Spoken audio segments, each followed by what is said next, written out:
So back in May, it was looking likely that Donald Trump was well poised to win the presidential election that's coming up this fall. Now, after the debate came out in June and exposed President Biden as a dotard with an advanced cognitive decline problem, Trump's electoral victory was pretty much all but assured. I see now they're actually rushing to lock Biden in as their candidate. It's such an exercise in political suicide to watch with the Democrats. It's really something else. Not that I don't know who's going to beat the Trump machine these days anyways. Now with that failed assassination attempt on Trump last weekend, Trump's victory is virtually inevitable, assuming some lunatic doesn't manage to kill him before this fall. The strength and leadership win elections more than policies do. So while Biden can barely navigate a set of stairs or string together a coherent thought, Trump appears more vigorous and focused than ever. It's hard to believe they're only 3 years apart in age. When Trump defiantly rose with blood streaming down his face and pumped his fist while shouting fight, he drew more support than 1,000 rallies and $1 billion in advertising ever could have. I probably would have been cowered in the fetal position and waiting for the Secret Service to drag me off the stage in such a situation. Again, I'm not a huge Trump fan, but man, that was a show of strength and defiance. You know, it's undeniable. And with it looking so likely that Trump's going to be the next president of the United States, the Trudeau Liberals have to stop their campaign of villainizing the man.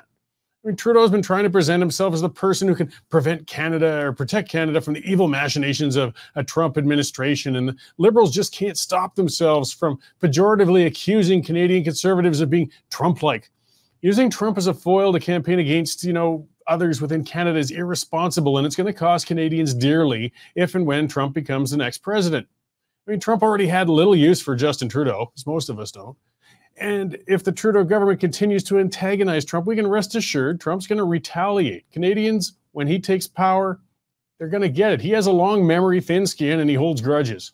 And Canada has a resource-based, export-focused economy.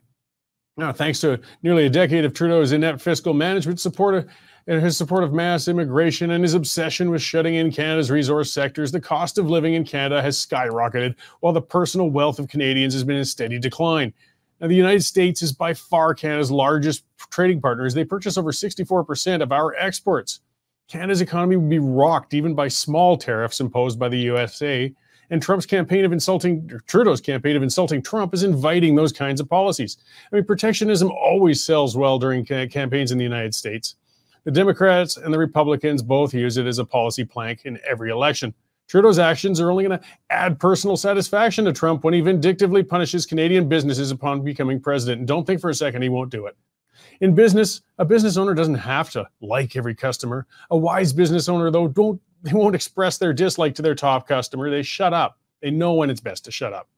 When Trudeau and his ministers start taking shots at Trump, it's not just the Republicans they annoy, by the way. People tend to rally the troops when an outsider starts poking their nose into their business. And there's many American governors, business leaders, and other people of influence who aren't very thrilled with Trudeau's words either. We need to be solidifying and expanding our relationship with our biggest neighbor and ally, no matter who's leading that country. The Trudeau Liberals certainly don't need to be kowtowing to Trump or any other politician for that matter. In trade issues, they do need to show some strength. But they also need to exercise a degree of careful diplomacy.